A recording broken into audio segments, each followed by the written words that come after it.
6 महीने के अंदर पूरा विश्व जाग जाएगा।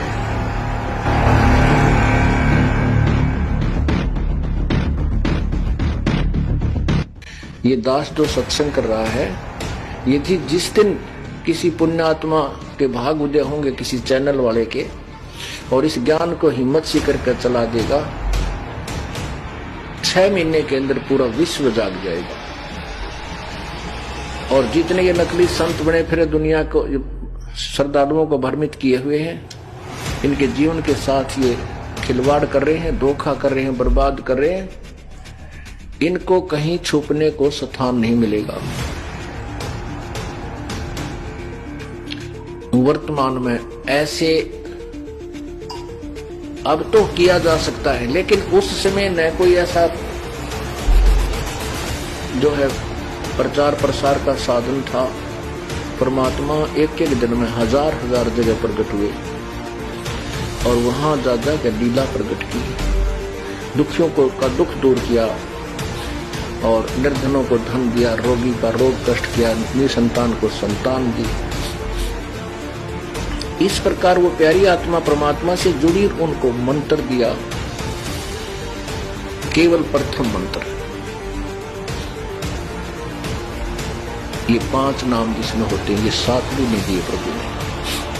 उनकी कमाई के कारण फिर परमात्मा ने एक लीला की थी, एक गणका को हाथी पर बैठा करके और गंगा जल बोतल में भरकर शीशी में ऐसे और बीच में बैठा करके, आगे रविदास जी को बैठा करके, बीच में उस लड़की को बैठा करके, पीछे परमात्मा विराजमान हो गए थे। उस लड़की के कंधे पर हाथ रखकर हाथी के ऊपर बैठ गए और एक हाथ में वो गंगा जल पी रहे थे। तो जनता समझने लगी कि ये शराब पी रहे हैं। और उस वैश्या, सुप्रसिद्ध वैश्या थी, उस गणका को साथ लिए हुए थे, सभी पहचानते थे कि वो वैश्या है जो आज कबीर के साथ है। तो उस समय जब वो लीला की तो वो 64 लाख वो नकली थे। नकली का तात्पर्य ये है कि वो परमात्मा को पहचान नहीं सके क्योंकि वो अशिक्षित थे। और परमात्मा बंदी छोड़ कबीर परमेश्वर जी जो दास अब ज्ञान प्रचार करा, ये उन्हीं का प्रदान किया हुआ दास केवल रिपीट कर रहा है। उस समय अशिक्षित होने के कारण जनता परमात्मा को नहीं पहचान सकी, क्योंकि सदग्रंथों से वो मेल नहीं कर सके जो भगवान कहा करते थे। इसलिए वो सभी उस समय विमुख हो गए। कुछ तो ऐसे विमुख हो गए कि कोई बुराई नहीं की अपने गुरुदेव की, लेकिन लोगों की शर्म से वहां जाना छोड़ दिया। कुछ जो गुरुद्रोही हो गए वो तो कभी नहीं आएंगे मालिक के चरणों में, लेकिन अधिकतर केवल परमात्मा के पास जाना छोड़ दिया।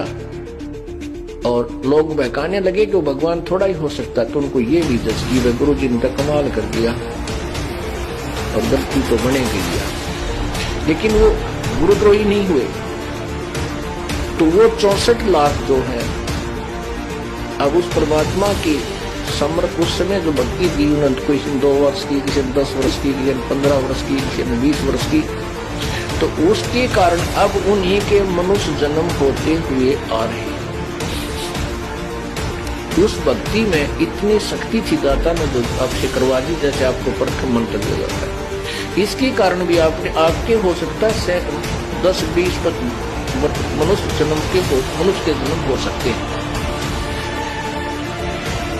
तो अब जो पुण्यात्मा है कहते ही शीघ्र समझ जाते हैं, तुरंत मालिक की शरण ग्रहण कर लेते हैं। ये वही पुण्यात्मा है जो लगातार मनुष्य जीवन प्राप्त करती हुई आ रही है और परमात्मा की चाह भी तड़प भी है, चाहे वो किसी मंदिर में, मस्जिद में, गुरुद्वारे में या कहीं और चर्च में या किसी संत की आड़ में, कहीं ना कहीं वो अवश्य कोई भक्ति विधि अपनाए हुए, क्योंकि वो आत्मा रह नहीं सकती भगवान के बिना। और परमात्मा जैसा भी उनको ज्ञान मिला प्रभु के विषय में, वो भोली आत्मा ने स्वीकार कर रखा है और उसी पर दृढ़ हो रही है, लेकिन कोई लाभ विशेष नहीं है। इसलिए कुछ नास्तिकता भी पनप चुकी है वर्तमान में। तो वो पुण्यात्माएं अब 64 लाख तो आवेंगी। अब उनके साथ परमात्मा कैसी रजा बख्श रहा है, किसी को पुस्तक के माध्यम से, किसी से अपनी प्यारी आत्मा जो उपदेश दे चुकी है उसके माध्यम से प्रेरित करके चलो उस आदमी के पास चलते, वो अपना रिश्तेदार है, वो अपना मित्र है, वो अपनी सहेली है, तो वहां जा जाकर अपना संदेश भिजवा रहे हैं, किसी बुक के माध्यम से, सीडी के माध्यम से, समाचार पत्रों के माध्यम से, और किसी को केबल के माध्यम से। अब वो संदेश पहुंच रहा है, वो पुण्यात्मा अब आ रही है, वो तो शीघ्र ग्रहण कर जाती हैं। तो ऐसे परमात्मा उस पुण्यात्मा के साथ जो श्री नानक जी वाली थी, वो कभी ना कभी किसी युग में प्रभु के चरणों में कंटिन्यूस रही है। तो ऐसे वो परमात्मा उनके साथ लगा रहा है, लेकिन पार नहीं हो पाई।